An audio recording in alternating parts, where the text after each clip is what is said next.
Hey everyone, it's Tiqqle, and in this run I'm doing the normal levels of the Torghast Tower. This is a new feature in the alpha. It's almost an infinite dungeon. It's randomly generated, so different mobs, different anima buffs, different types of mobs even, different floor layouts. Everything is basically different when you go in.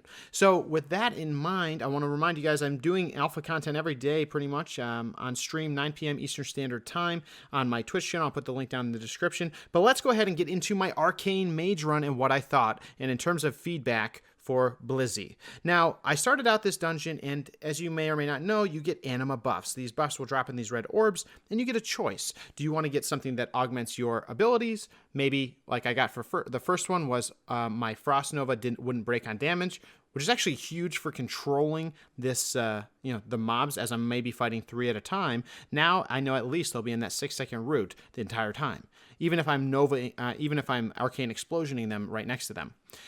Or I could do things like increase the amount of phantasm I'm getting per drops, or maybe a certain amount of that currency, and I'll be able to use that currency to buy more buffs or more items that could augment my skills, abilities, potions, or just secondary stats. The secondary stats are actually some of my favorite ones to pick, other than the ones that augment some of your abilities. Now, every class will have a different set of anima, and right now in the alpha, only DH, Mage, Priest, and Warlock are allowed to be tested.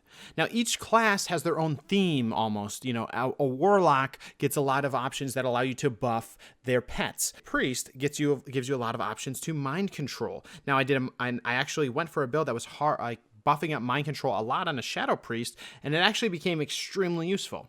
The next run I did, RNG hit me pretty hard, and there was no humanoids, so that was not a viable build. So these are the different RNG options. You might get the option to go mind control build, but you might not have a humanoid level, so you can't even mind control anything. So it definitely is really RNG, and sometimes that can hurt more than others. What I want to show in this video is where I started at in my power in terms of Arcane Mage. It was still pretty decent at the lower floors, but as I got up and the mobs got harder, it was challenging, even on the normal difficulty. And that may be because our gear's not scaled very well. We're only at level 50 gear, and that item level, even though, this is a level 60 content and Blizzard did scale us to level 60, maybe I had a weaker end of the gear spectrum. I'm not really sure how gear scaling will affect the ease of this dungeon, or this infinite dungeon, I should say, but it is something that we'll have to figure out.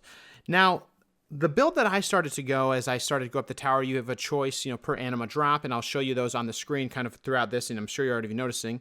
If you want to check out individual ones, definitely pause the video to see which ones I picked. But I'll show you kind of, at the beginning of the tower, the middle of the tower, and the end of the tower, as I did a full run from floors 15 to 25, and then you exit the dungeon. Now, the build that I went for was on hit damage. I wanted to increase that first hit that I did. So I took... and that's only because those were the options that I was provided. I took the ones where on hit, it could proc extra damage. I took the ones that were on hit. On the first hit, it does extra damage and heals me for about 6,000 health, which is a lot when you only have 11k HP. Now, the other ones that I went for was a lot of the secondary stat buffs, like increasing haste or decreasing the cast on my Arcane Blast. I also went for one that increased my intelligence by 30%, but it made it so I couldn't jump, which you would think is not that big of a deal, but hey, I'm a shaman main. It hurt me.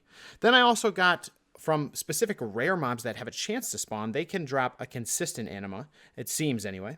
And that consistent anima was the Frostbite Wand. This is an extremely powerful anima, and to be honest with you, it's pretty nutty, because especially for an arcane mage, because what it does is your damaging abilities have a chance to apply a frostbite. This does 50% of the HP of the mob, and then it stays down by 50% for 4 seconds. After 4 seconds, it starts to regenerate that 50% health up until 100%. Now, what I was doing was, with my on-hit damage and the fact that as soon as I hit them, they went down by 50%, I would try to two-shot the mobs. So I would touch them first. That would do a large chunk of damage, plus 50% of their health, and then I would use Arcane Barrage or something like that to finish them off.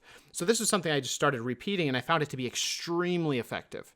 And what I found was, after I got a few of those kind of synergizing animas, I started to pump the dungeon. And I will say, it went from being really hard to being really kind of easy pretty quickly. So after we got that synergy going, I started to just stack and stack and stack and stack and stack. I put additional damage on that first hit with self-healing there as well. And then I also got some flavorful things, which you'll see towards the end of the animas here, which was every time I would use a barrier, I would get all 3 mage barriers at once. So that was just flavorful, if nothing else, but it also gave me a lot of absorption and a lot of defense. Now, I also got one that turned me into a horse. So normally you're just running around the dungeon, and I was just running around walking. I couldn't even jump. So in this time, I could change into a little pony. So that was pretty fun and pretty cool. And I would say that that's one of the things I actually really enjoyed, was the fact that I could build my class up. It would have change how Arcane played, change how my spec played. It could be a pretty good time, and I would become more and more powerful. And I did get to push through kind of easier and easier. And you'll see I'll leave some of the last floors in at the end. And if you want to see the full VOD, make sure to check out my Twitch channel. It went on for about an hour. I mean, this was a long run. I did take my time. I did kind of soak it up. One of the best things I think is that there's no timer for this. So that's something that I really do appreciate, because I can take my time, I can check out chat, I can go to the bathroom. There's no pressure like in Visions. There's also a lot of animas that give you immunities. There's one that gives you, basically, you can't take damage for 1.5 minutes. There's also one that makes it so you can silence and root everything within 40 yards for, I think, a pretty long duration. I mean, there's some pretty cool ones that are from, I think they're from particular rare mobs, but it's pretty fun. And to be honest, Arcane Mage, overall, my review of Arcane Mage is it does a ton of damage. Mage is doing a ton of damage compared to some other specs. I think that that's something that Blizzard should know, is that Mage is pretty pumping immediately. And with a little bit of power, with a little bit of synergy, they become kind of unstoppable. Now, this, unlike other classes, I think other classes are a little bit more struggling in the beginning, like Affliction, like Warlocks, and like S-Priest. S-Priest, again, is built around mind controls in this place, it seems like, but there are also other builds. And back to Mage for a second, truly, the build that I went, which was on hit damage, which was using the Frostbite Wand, that was just because those options were provided to me. There was also Fire Mages that were taking, there was a one where when you blink, you spawn a mirror image, and they were also taking the one that reduces the cooldown on blink to 0, but you can't move past 3 yards a second. So you're basically walking around, but you can infinitely blink. So what people were doing is they were infinitely blinking and spawning an infinite number of mirror images that were killing bosses extremely quickly.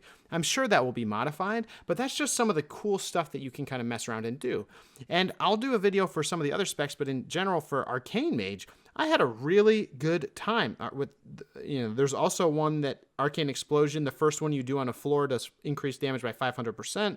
There's a lot of flavorful things for Arcane, and I did like it a lot. Now, the only thing I will say is that, again, it's RNG. So some runs I had that were really fun. Some runs I had that were extremely challenging, even for the normal floors, which is, I mean, it's kind of good and bad, but it was a little frustrating, especially as I know I'm on the normal levels and not even on the heroic. So we'll see how it goes from there, but I do enjoy the tower a lot. Now, these aren't my main classes. I played Mage a bunch, I played Warlock a bunch, I played a little bit of S-Priest, and I played some DH, but I cannot wait for Shaman to be able to get in the tower and to see what type of abilities they get. So again, guys, this is just kind of a review of my experience on the Arcane Mage in the normal towers, 10 floors.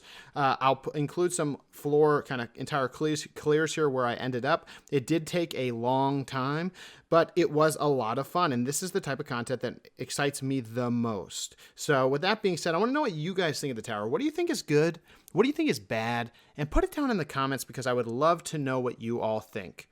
And with that being said, we'll see you guys on the stream. Thank you so much for the love lately. We are definitely pushing for that Twitch partner, so definitely come by the stream and hang out. Guys, with that being said, we'll see you in the next one. Bye.